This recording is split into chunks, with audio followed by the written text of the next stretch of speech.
I stood there in the hotel lobby, watching my own children walk away, laughing toward the elevator. Not one of them looked back. Monica, my daughter-in-law, had just said it. Finally free of the burden. And they all laughed.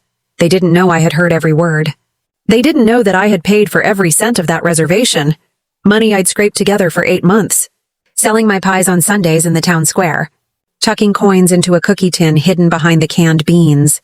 They also didn't know what I was about to do. But let's go back. Because it all started 3 weeks earlier. On a Tuesday afternoon, when the sun was warm through my kitchen window, I was preparing my afternoon coffee, the same way I had every day since I became a widow 4 years ago. When the phone rang, it was my eldest son, Raphael, with that sweet voice he used whenever he needed something. "Mom, I have a wonderful idea," he said, and I felt that familiar flutter in my chest, the one that always came whenever my children included me in their plans. "What do you think about us taking a family trip for the holidays, all together? Like in the good old days?" His voice sounded so excited I could almost see his smile through the phone. "I found a beautiful hotel on the coast. Pools, restaurants, activities for the kids. It would be perfect, Mom." I set the coffee pot on the counter, feeling tears fill my eyes. It had been so long since I'd felt included, since I'd been invited to anything beyond a family dinner where I sat quietly while they discussed jobs, trips, and plans. I was always the one who served, the one who cleared the dishes, the one who stayed in the kitchen while everyone else laughed in the living room. "That sounds wonderful, son," I said, trying to keep my voice from cracking. "When would it be?" "The first week of January, 7 days, Mom. Imagine all of us, me, Monica, Diego, Anna, the grandkids, and you, of course, like one big happy family." He paused. Then came the part I should have expected. "There's just one small detail, Mom. The hotel requires a single person to make the reservation. Could you take care of it? We'll transfer you the money afterward." Of course. It was always like this. I was the one who put my name on the line, who made the guarantee, who handled the paperwork, while they had the fun. But this time, I didn't mind. It was my chance to do something special for them, to show them how much I loved them. "Of course, son," I said softly. "You can count on me." That same afternoon, I called the hotel. "Golden Palms Hotel, how can I help you?" The receptionist's voice was kind, professional. "I'd like to make a reservation for 12 people, I said, feeling my heart race. I had never organized anything so big before. "Perfect, ma'am. For what dates?" "From January 2nd to the 9th. I heard the clicking of her keyboard. "All right. 5 family suites, all inclusive, with access to all activities. The total comes to $4,200. I stopped breathing. $4,200, my pension was $800 a month. 8 months of saving pies money, and I still didn't have enough. "Ma'am, are you there?" Yes, I'm sorry. Can I confirm the reservation and pay later?" "We need a 50% deposit to confirm, ma'am, $2,100. That night, I couldn't sleep. I sat in my rocking chair, calculating and recalculating. I had $50 in cash, a few savings I'd set aside for emergencies, and my wedding ring. The ring my husband had given me 42 years ago. A small diamond that caught the light. The next morning, I went to the jewelry store downtown. Mr. Jenkins, the owner, an older man who'd known my whole family, looked up and smiled. "Estella, how are you?" "I'm doing well, Mr. Jenkins. I came to ask what you'd give me for this ring." He examined it with his loupe, turning it gently between his fingers. "It's a nice piece, Estella. I can give you $800. It felt like a punch to the stomach. $800 for 42 years of marriage. But I thought of Raphael's smile, of the chance to see my family together and happy. "It's a deal," I said quietly. With the money from the ring and my small savings, I called the hotel that same afternoon and paid the deposit. The reservation was confirmed under my name, my credit card as the guarantee. 5 family suites, 12 people, 7 days, all inclusive. It sounded like heaven. Over the next few weeks, Raphael and Diego called me often, but only to ask about the hotel, the pools, the breakfast buffet. Never about the money. "Oh, we'll handle that later, Mom," they'd say. "What matters is that we'll all be together." So I kept working, selling pies on Sundays, hemming dresses for my neighbors, counting every single dollar I tucked away into that cookie tin behind the beans. I turned down the heater when nights got cold. I stopped buying meat. I walked instead of taking the bus. all for that perfect family trip. 3 days before departure, Raphael called, his voice bright and carefree. "Mom, the kids are so excited. Monica's already packed everything. How are things on your end?" "Everything's ready, son. Just waiting on the final payment." "Oh, right. We'll sort that out once we get there. Don't stress, Mom." I smiled through the silence that followed. He didn't notice. That night, I made the final payment, $2,100, draining what was left of my savings, my emergency money, my heart. My ring was gone, my card was maxed, but I told myself, it'll be worth it. 7 days with my family. 7 days of laughter, of belonging again.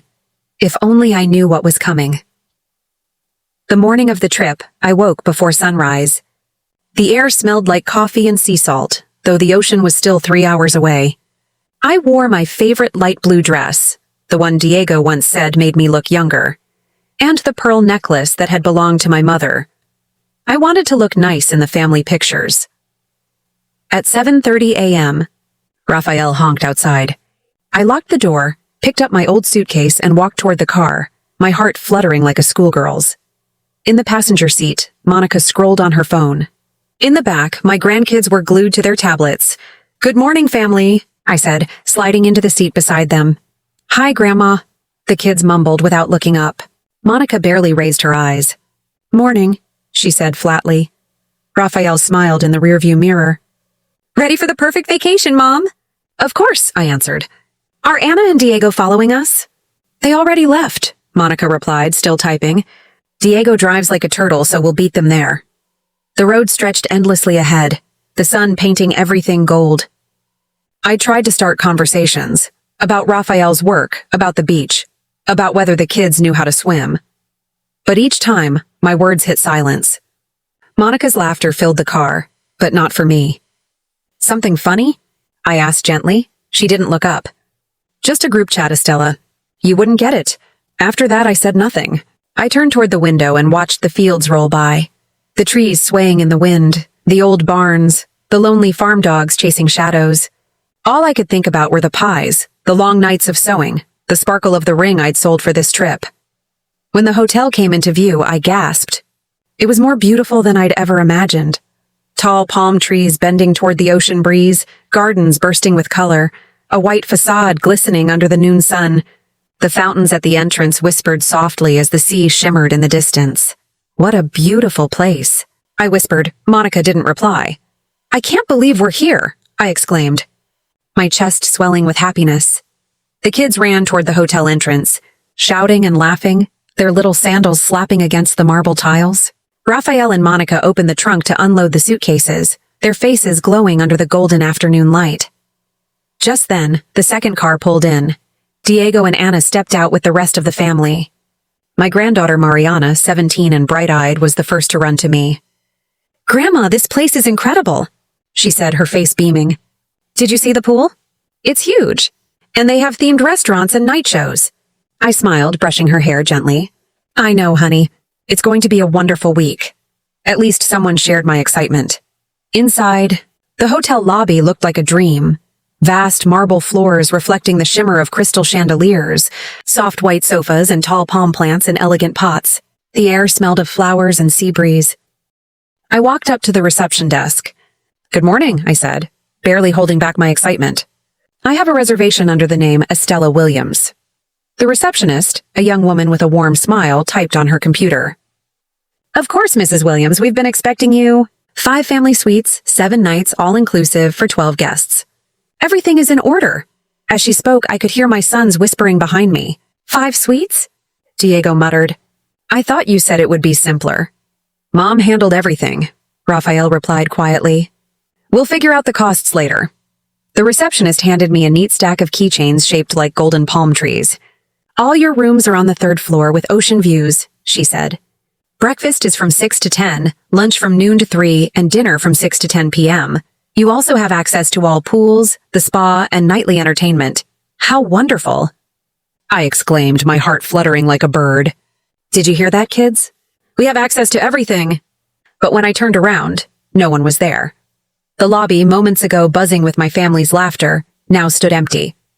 Only Mariana remained, standing a few steps away, her smile gone. Where did everyone go? I asked, feeling something cold crawl up my spine. They went to the elevators, she said quietly, chewing her lip. Dad said they were going to get settled in and that we'd meet later. Without waiting for me? Without the keys. Mariana said nothing, but her eyes told me she was hiding something. We hurried toward the elevators, but by the time we reached the 3rd floor, the hallway was silent. The doors to the suites were closed, the sound of laughter faint and distant. Mariana, I whispered, my throat tight. What's going on? She sighed, took out her phone, and hesitated. Grandma, there's something you need to know. It's in the family group chat. What group chat? The one Dad, Uncle Raphael, Mom, and Aunt Monica made. It's called Drama-Free Vacation. Her voice cracked. They didn't want you to come, Grandma. I froze. My heart stopped. What are you talking about? Raphael invited me. He asked me to organize everything. Mariana's hands trembled as she showed me the screen. The group chat glowed in her palm. Words I wish I'd never read. We've arrived. The old lady took care of everything as usual. Perfect. Now we can finally enjoy ourselves without her watching us all the time. Did you see how excited she was at reception? How embarrassing. At least she's good for something. Let her stay in her room watching TV while we enjoy everything. The letters blurred through my tears. My heart felt heavy, too heavy to keep beating. $100, my wedding ring. 8 months of work, all for them. Also, they could laugh about me behind my back. Grandma, Mariana's voice trembled. Are you okay? Her words sounded far away, like echoes underwater. I wanted to answer her, but all I could feel was the marble floor tilting beneath my feet, the air leaving my lungs. No, I wasn't okay. The words echoed in my mind as I stood frozen in that polished hotel hallway. 5 shiny keychains trembling in my hand. 5 sweets, paid entirely with my sacrifice. Mariana stood before me, her eyes glossy with guilt, her phone lighting up again and again. The group chat, their group chat, kept buzzing with new messages. I hope she doesn't get all pushy about family dinners. Don't worry, Monica. If she gets too annoying, we'll tell her she looks tired and should rest. The important thing is the kids have fun. She can do her own thing. Each word cut deeper than the last. The hallway smelled like lilies and disinfectant.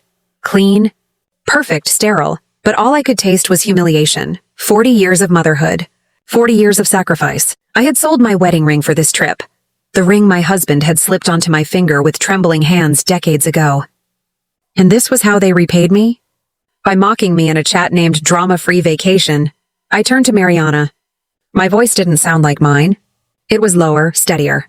How long has that group chat existed? She scrolled on her phone, her thumb shaking. Since Uncle Raphael suggested the trip. She paused, eyes wide. Look, Grandma, it says it right here. Created December 12th, the same day he called you. My chest tightened. I took the phone and read through the messages, the text glowing cold and cruel in the screen's light. I already talked to Mom. She fell for the whole story. You know how she is with tech. She'll handle the reservation. Doesn't matter if she messes up. The important thing is she pays. A free vacation. Finally, no family drama. I blinked, and the screen blurred behind tears I couldn't hold back anymore. But then, I saw something worse. Did you confirm if the hotel allows changes to the reservation? Yeah, Diego asked at reception. Since it's under Mom's name, she can transfer it. Perfect. Tomorrow we'll convince her to move everything under our names, just in case. And on the last day, we'll tell her the hotel messed up the billing and someone else has to handle payment. I stared at the phone, feeling my stomach twist. It wasn't just that they wanted to ignore me. They had planned to leave me with the entire debt. They had used my love, my trust, my savings, and now they wanted to abandon me with the bill. Mariana's voice broke through my fog. Grandma, what are you going to do? For a moment, I didn't know. The old Estella, the one who had spent her life saying, it's okay, she would have swallowed her tears, locked herself in her suite, and pretended nothing happened. She would have eaten alone, watching TV, while they laughed by the pool I'd paid for. But something inside me shifted. Maybe it was the image of that jeweler's hands taking my ring. Maybe it was all those early mornings in the cold market, selling pies while dreaming of my family smiling together. Or maybe it was finally realizing that my own children didn't see me anymore, just my wallet. I took a deep breath and looked out the window toward the beach. Raphael and Diego were in the pool, laughing, splashing their kids. Monica and Anna were under an umbrella, sipping cocktails with bright straws. The family I had built with love and sacrifice was right there, enjoying a luxury I had bought them, and I wasn't even part of it. Mariana turned from the window, her face worried. "Grandma?" I smiled faintly. "I don't know yet, honey," I said, wiping the tears from my cheeks. "But I'm not going to stand here and cry." The suite around us was stunning.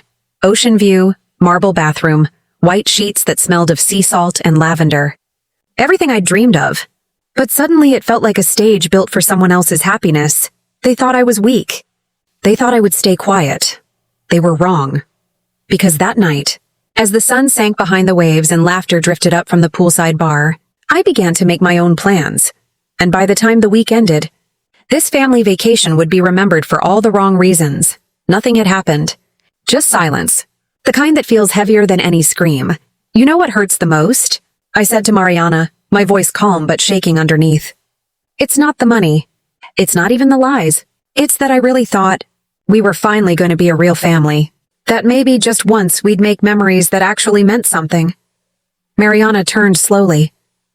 Her eyes were red, not from the ocean breeze, but from guilt. "Grandma," she whispered. "I tried to tell them. I told them it wasn't right. When Dad added me to that group, I said it wasn't fair to you. But they said I didn't understand, that sometimes adults have to make difficult decisions. Difficult decisions. That's what I was to them. A difficult decision." At that moment, my phone lit up. A message from Raphael. "Mom, we've settled in. We're having lunch at the beach restaurant. You can order room service if you want. See you at dinner." Liars. They thought I wouldn't notice, that I wouldn't realize they'd planned lunch without me. But this time, instead of feeling small, I smiled. "Tell your father thank you," I said, "but I have other plans."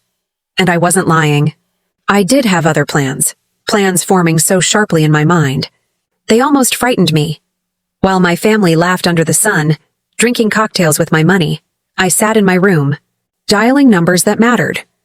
First call, the bank. Second, the hotel. Third, my lawyer. Because if my children wanted to play games with me, they had no idea who taught them how to play. The game had just begun. And this time, I had all the cards. I've lived 65 years, and if life has taught me one thing, it's that patience is a weapon, especially when everyone underestimates you. So I waited through the robotic menus, the hold music, the transfer loops, until finally, National Bank, this is Carmen. "How may I assist you?" "Good morning, Carmen. This is Estella Williams. I need to report a possible fraud attempt on my credit card." Her voice shifted, the formal politeness of someone who knows a storm is coming. "Of course, Mrs. Williams. Could you provide your card number and date of birth for verification?" Once verified, I spoke carefully, each word measured like a chess move. "Carmen, I believe a family member might attempt to dispute legitimate charges on my card, specifically a hotel booking of $4,200 that I authorized personally." "I understand, Mrs. Williams. Do you have any evidence supporting this potential fraud?" "Yes, all of it. Reservation confirmations, payment receipts, witnesses. Even my granddaughter overheard my son discussing it this morning." There was a pause. The kind people make when they realize something ugly is happening in a family. Carmen finally spoke. "I'll flag your account with a protection note, Mrs. Williams. Any dispute will trigger an immediate investigation requiring full evidence of fraud. The charges will remain valid until proven otherwise. You'll also receive an official documentation form in your email shortly." "Thank you," I said, my tone calm, deliberate. When I hung up, I didn't feel relief. I felt control. The first piece of a long, quiet war had been placed on the board. Next, the hotel. "Good afternoon," I said to the receptionist. "May I speak with the manager, please?" 5 minutes later, a man's voice came through, steady, polite. "Mrs. Williams, this is Miguel Anderson, hotel manager. How can I help you today?" "Mr. Anderson," I began, "I have a delicate family situation, and I need certain details recorded officially." I explained everything, how I had paid for the entire stay as a surprise gift, and how I'd recently discovered that my family intended to dispute the charges. "I understand completely, Mrs. Williams," he said after a long pause. "Unfortunately, This isn't the first time we've seen a family disagreement over finances. What would you like us to do?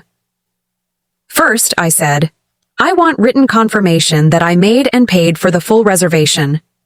The only holder of the reservation, I said slowly, and that I paid for everything voluntarily. Second, if anyone from my family tries to make any changes without me present, I want you to contact me immediately. Of course, ma'am, Mr. Anderson replied. I'll send you an official letter confirming every detail of your reservation and payment. I'll also instruct the reception staff about the situation personally. One more thing, Mr. Anderson, I added, my tone soft but deliberate. Would it be possible to schedule a meeting for tomorrow morning?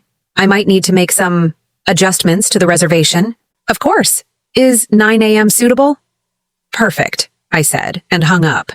My third call was the most important one, the kind that changes everything. I searched through my phone contacts until I found the number, Mr. Jenkins, the lawyer who had once helped my late husband with his will. Reliable, discreet, and sharper than most people gave him credit for. Jenkins and Associates, a young woman answered. Good afternoon. Is Mr. Jenkins in? This is Estella Williams. There was a pause, then a shift in her tone. Mrs. Williams, of course. He's with a client right now, but should I interrupt? It's urgent, I said. 3 minutes later, I heard the voice I'd known for decades. Estella, how are you? Is everything all right? No, Mr. Jenkins, I said, my voice breaking on the edges. Nothing is all right. I need urgent legal advice. I told him everything, every ugly detail, the group chat, the whispers, the plan to dispute the charges, how they laughed at my expense, how I had realized I was nothing more than a transaction to my own blood. Mr. Jenkins didn't interrupt. He listened the way doctors listen before delivering bad news, patient, steady, calculating. Finally, he spoke. Estella, this is very serious. What your children are planning constitutes financial fraud and elder abuse. That last phrase lingered in the air. Elder abuse? Yes, he said firmly.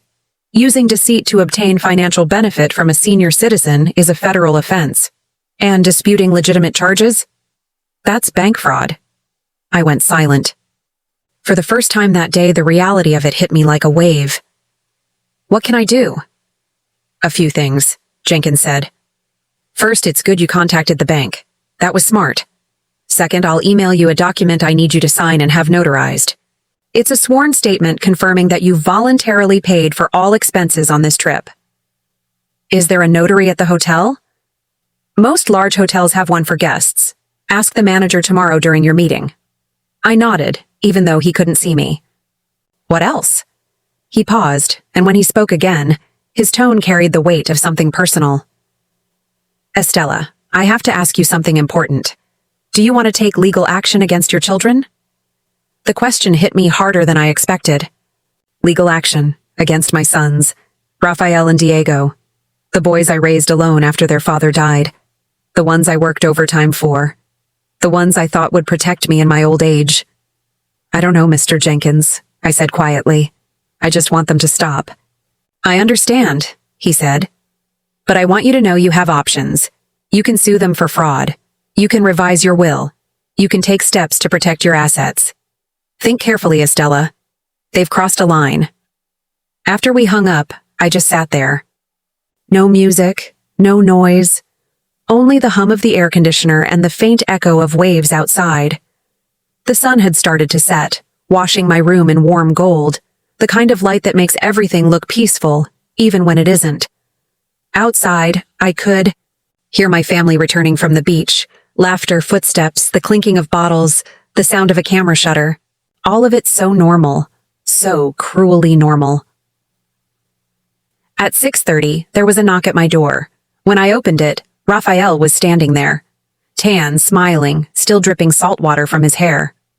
Hey, Mom, he said casually. How was your afternoon? Very productive, son. Productive?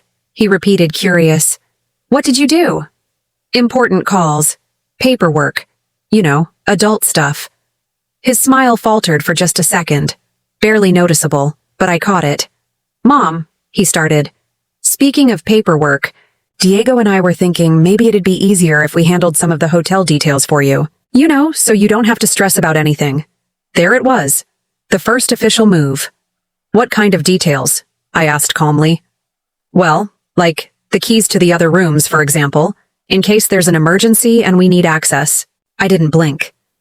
What kind of emergency would require you to have access to rooms that aren't yours? He looked taken aback, fumbling for words. I don't know, Mom. We just thought it'd be more practical. Raphael, I said softly. I'm 65, not 95. I can manage a few room keys. He chuckled nervously. Of course, Mom. I didn't mean you couldn't. I just thought that... What did you think exactly? He froze, searching my eyes, trying to find a soft spot that wasn't there anymore. Nothing, Mom. Forget it. Are you coming to dinner? Of course, I said. It's my money paying for that dinner, isn't it? The words landed like a stone. His fake smile cracked. Your money? Whose else would it be, Raphael? He stammered, trying to recover. No, of course you're right. We'll split everything at the end of the trip like we talked about. Document. It means, Miguel explained, his tone measured and professional, that from this moment forward, no one in your family will be able to make changes to this reservation. Not to the names, not to the payment method, not even to the room service charges, without your direct written consent. You will be the sole signatory on all records related to this stay.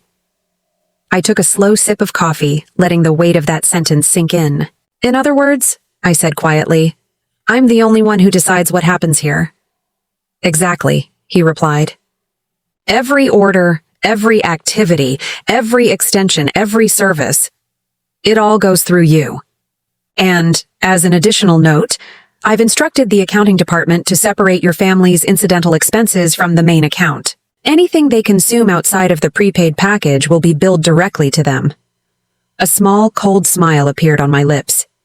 That's perfect, Mr. Anderson. He handed me a pen. I read both documents carefully before signing them, my signature steady, deliberate. When I returned the folder to him, he smiled in quiet approval. Would you like us to deliver copies to your suite? Yes, please. And one more thing, I added. Could you ensure that my family is not informed about these changes? Discretion, he said with a polite nod, is part of our service. When I left his office, the sun was rising over the ocean, painting the sky in pale pink and gold. For the first time in years, I felt powerful, not bitter, not angry, powerful. At 8:30, the breakfast buffet was in full swing. My family sat at a large table near the windows, laughing loudly, their plates piled high. Raphael waved me over with that fake, performative smile of his. Mom, over here! I approached calmly, set my purse down, and sat across from them. Sleep well? Monica asked, her tone syrupy. Very, I said. In fact, I was up early taking care of some details. Details? Diego frowned. Yes, I said, cutting into my fruit. You'll find out soon enough. They exchanged quick, nervous glances, the kind people share when they're suddenly unsure who's holding the upper hand. Halfway through breakfast, a hotel employee approached the table. Excuse me, Mr. Carter? He said, addressing Raphael. Could you please come to the front desk for a moment? Now? Raphael asked. Yes, sir. There seems to be a small issue with your account. I didn't even look up from my plate. I just smiled faintly as Raphael excused himself and followed the employee out. 5 minutes later, he came back, his face pale. Mom, he said under his breath. What did you do? I dabbed my lips with the napkin, took a calm sip of coffee and looked him straight in the eyes. Oh, nothing dramatic, I said softly. Just clarified with management that all financial and administrative matters go through me. You know, to avoid any misunderstandings. Diego leaned forward, his voice low and tense. Mom, that wasn't necessary. We were just trying to make things easier for everyone. Really? I said, tilting my head. Because from what I read in your little drama-free vacation chat, it seemed like your plan was to make things easier for yourselves. At my expense. The table went silent. Monica set down her fork, her smile faltering. Mom, don't, I interrupted sharply. Not a single word of denial. I've seen every message. I felt the tension ripple through them. Guilt, panic, the sudden awareness that their game was over. I sold my wedding ring, I said quietly, to pay for this trip. I worked for 8 months baking pies to make it happen. And while I was dreaming of family dinners and laughter, you were planning how to exclude me and stick me with the bill. Raphael tried to say something, but I raised my hand. No, you don't get to speak. Not today. For a moment, the only sound was the gentle hum of the restaurant, the soft clinking of cutlery from nearby tables. Then I smiled. Not bitterly, not sadly, but with calm, deliberate satisfaction. Enjoy your breakfast, I said, standing up. Because starting this afternoon, all your extra charges will go directly to your rooms. And by the end of the week, every single one of you will learn what it feels like to pay your own way. I walked away, leaving them in stunned silence. Raphael's fork froze in midair, Monica's face drained of color, and Diego staring at his plate like it had betrayed him. Mariana followed me a few moments later, a small smile tugging at her lips. Grandma, she whispered, that was incredible. It's only the beginning, sweetheart, I said, glancing back toward the table. They wanted a drama-free vacation, and now they're going to get exactly that, without me paying for it. The manager's calm voice broke through my thoughts. It means you, Mrs. Williams, as the person who paid for the reservation, have full control. You decide who stays. And who leaves? I blinked, the words echoing. I can cancel specific rooms? He nodded. Absolutely. There are 5 suites under your name. You can keep one. Or cancel 4. Entirely your choice. My heart started to race. For the first time in months, I felt power return to me. Sharp, clean, and alive.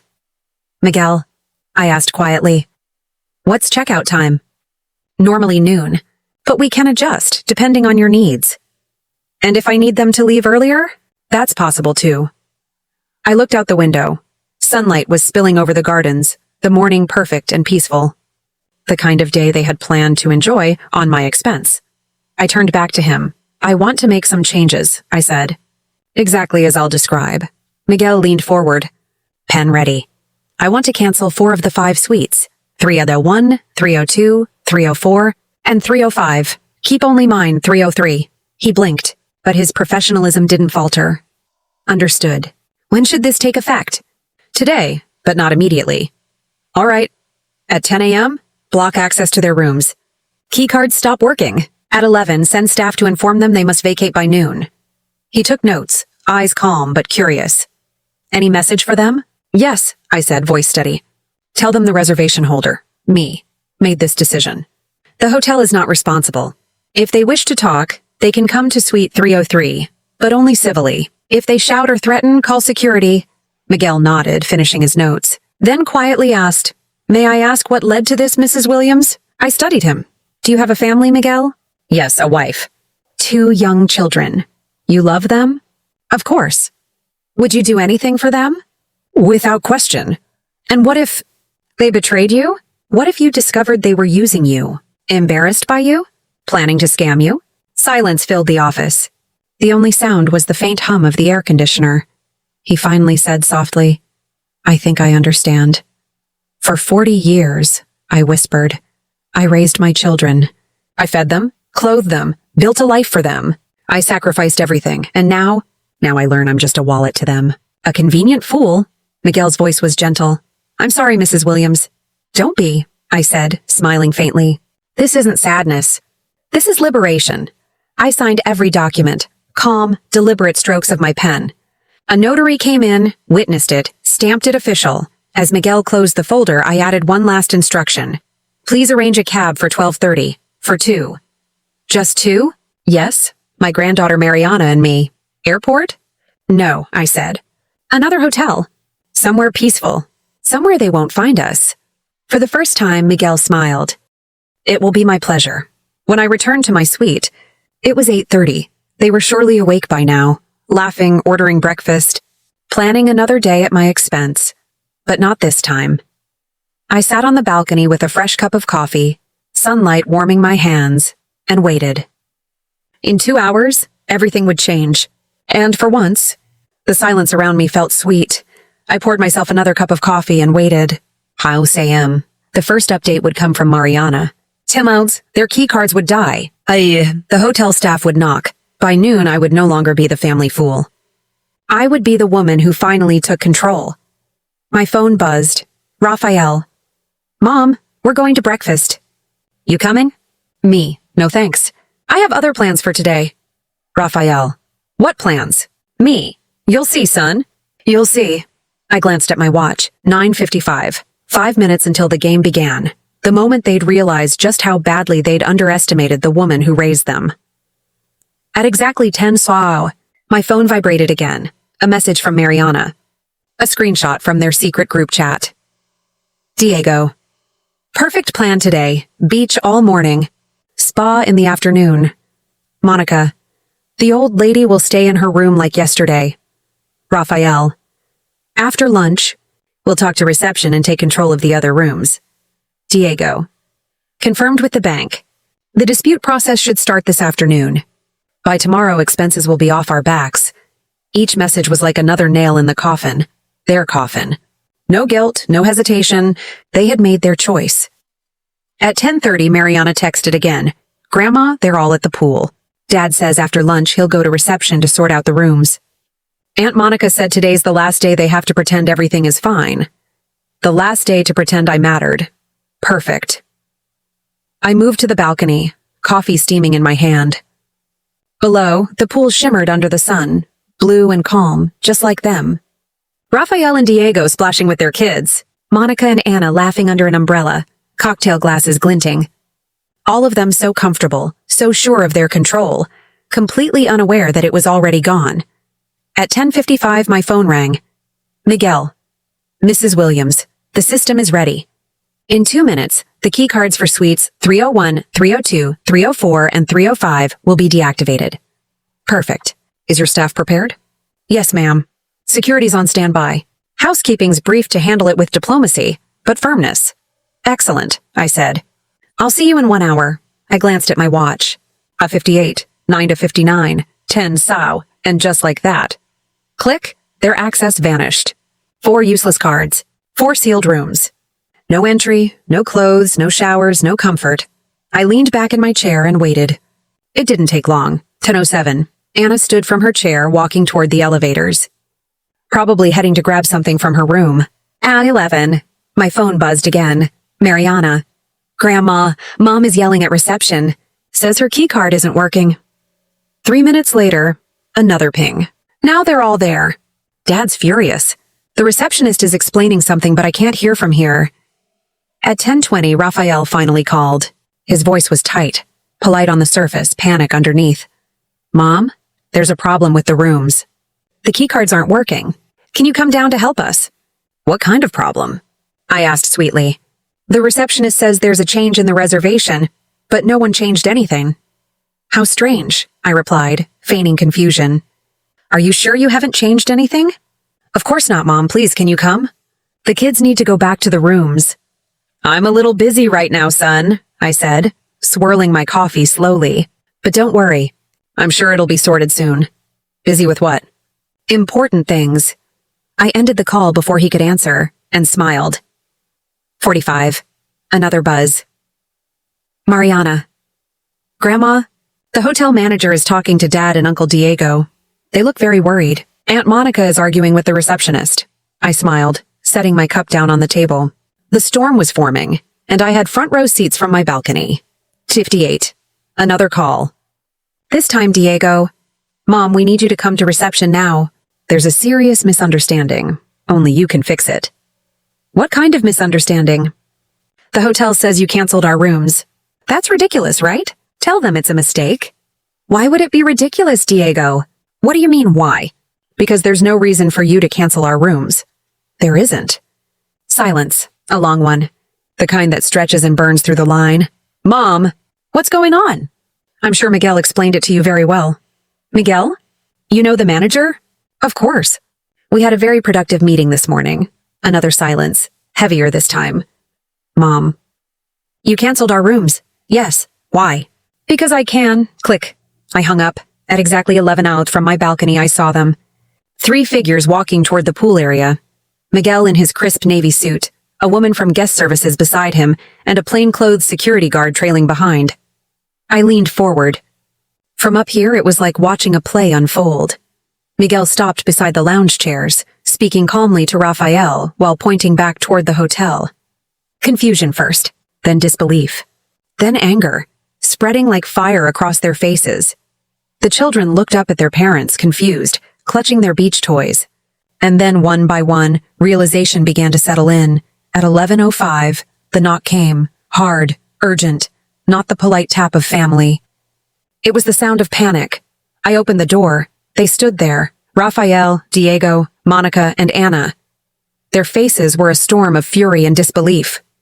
Behind them, my grandkids waited in the hall with towels and beach bags, watching quietly, sensing something had gone terribly wrong. "Can you tell me what the hell is going on?" Monica barked before I could speak. I smiled faintly. "Good morning to you too." "Don't give me that attitude, Estella," Monica snapped.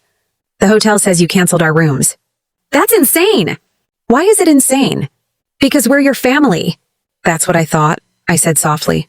Raphael stepped forward, using his best calm, reasonable tone. The same one he used whenever he wanted to control a situation. "Mom, clearly there's been a misunderstanding. Let's go downstairs and clear it up." "There's no misunderstanding, Raphael.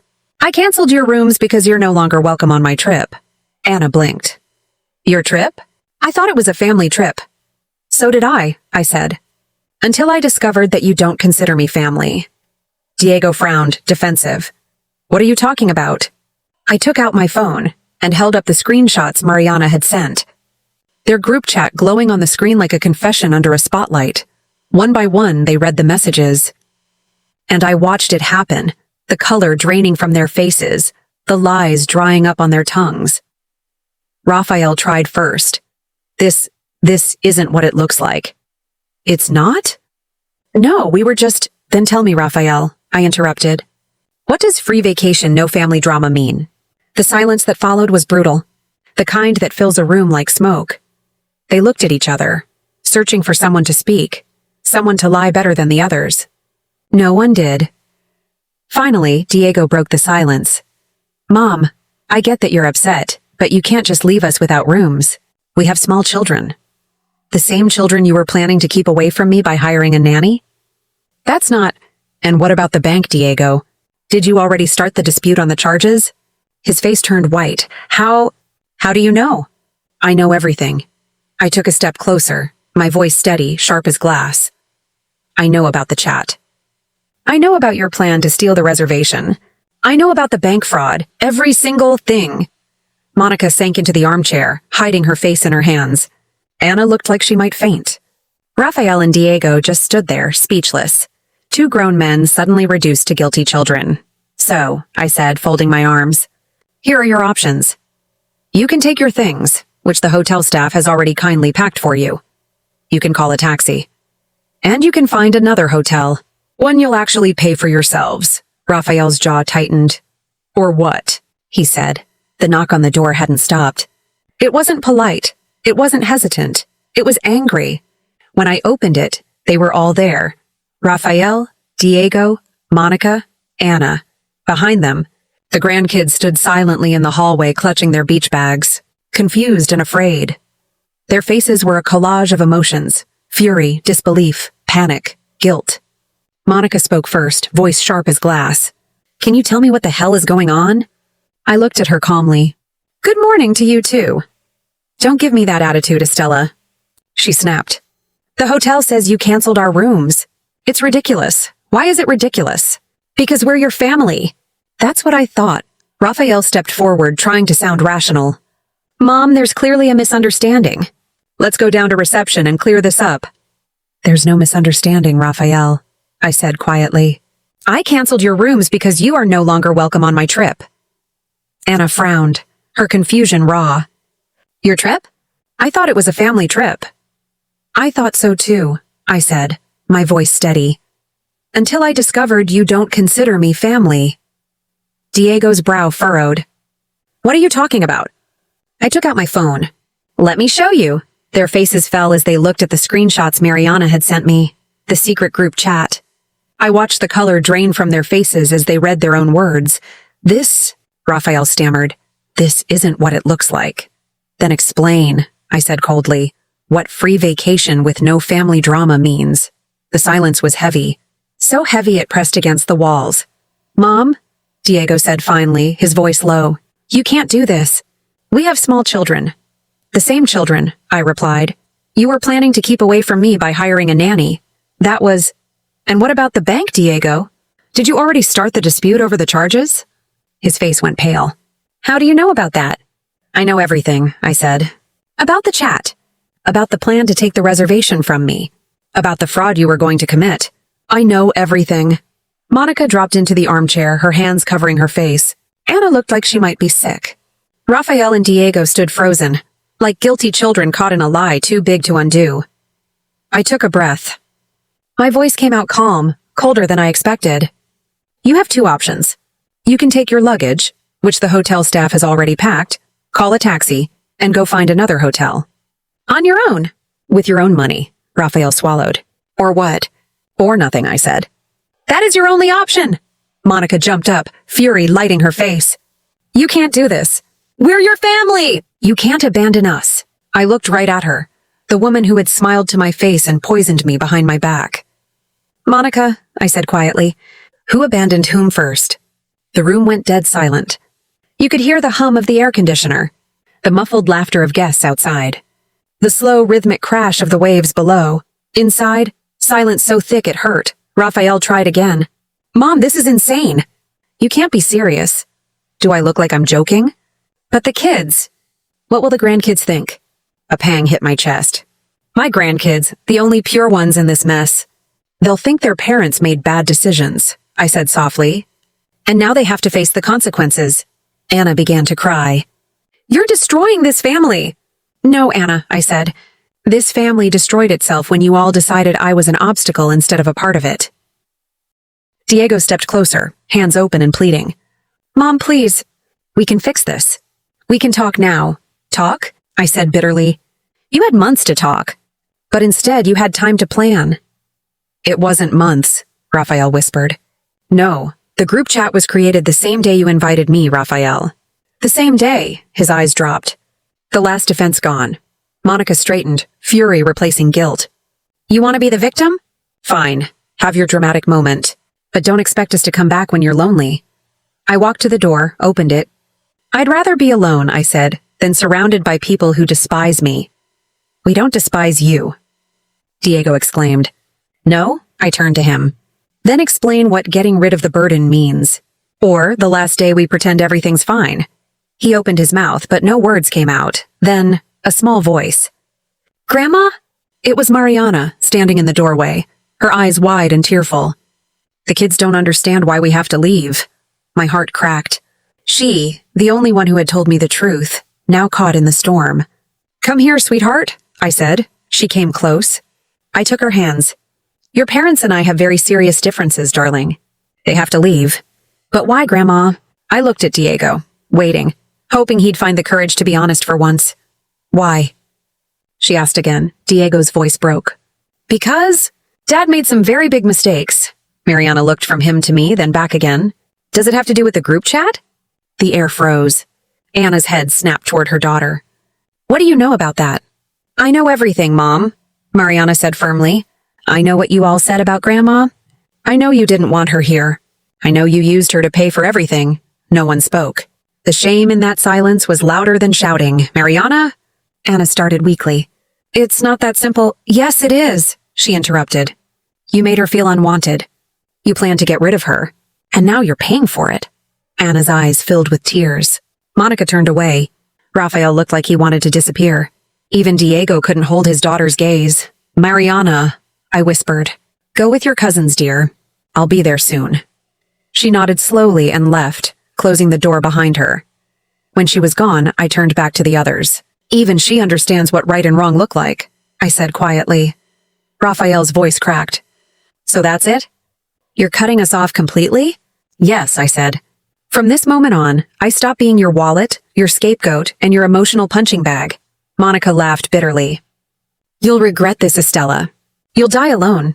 I smiled faintly. "Better alone than surrounded by snakes." One by one, they turned and left. No apologies, no hugs. Just the quiet shuffle of guilt and defeat. The door clicked shut behind them. and for the first time in years, the silence felt peaceful. I walked to the balcony. Below, the hotel staff were escorting my family, my former family, out with their suitcases. They didn't look back.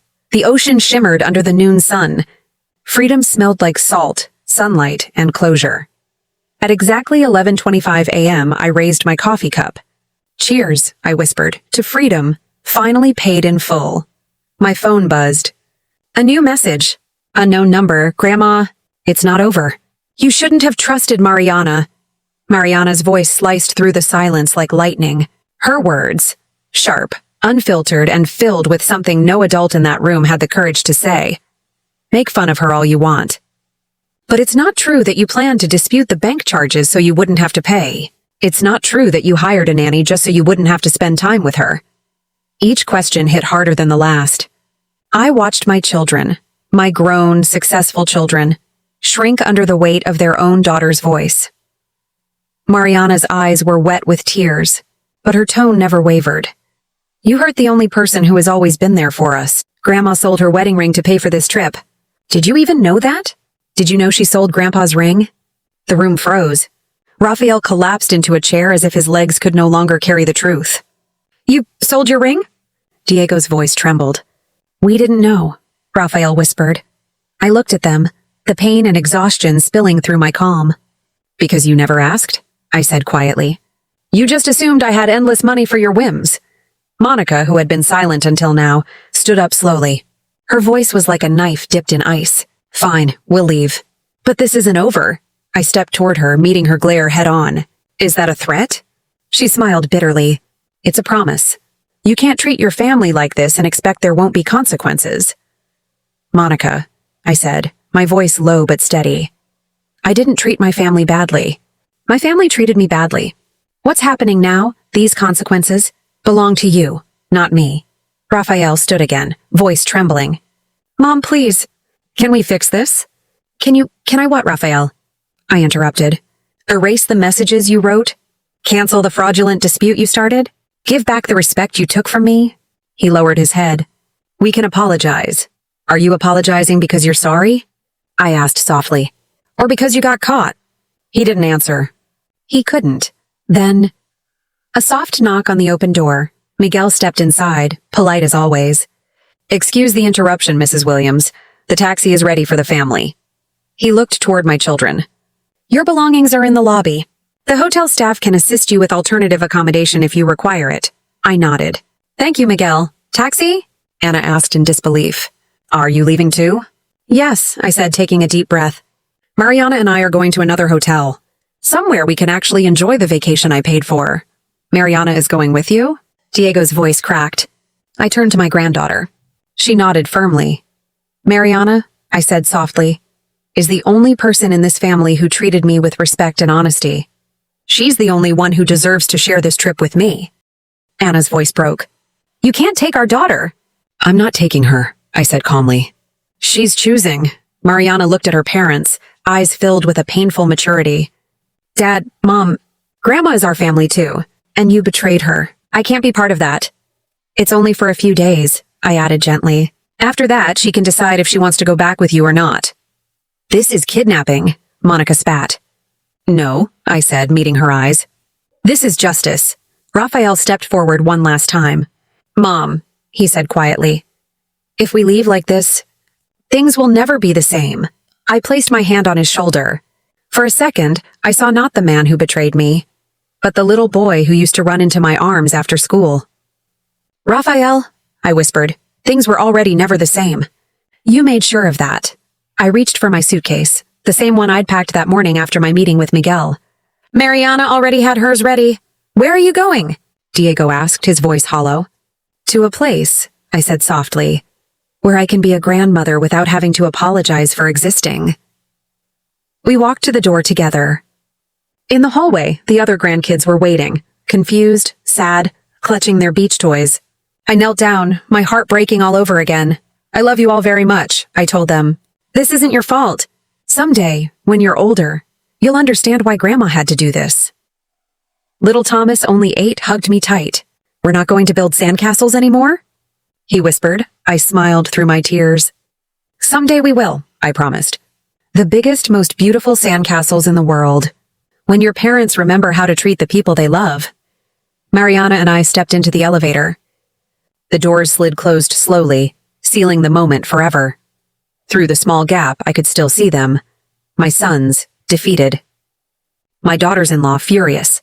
My grandkids, confused and heartbroken. And just before the doors shut completely, I whispered, "Goodbye, my family. You broke something you'll never be able to fix." The taxi driver opened the door for us. Mariana looked back one last time, her hand finding mine. "Grandma," she said quietly, "are you okay?" I looked out at the ocean. Calm, endless, free. "I am now," I said. The car pulled away.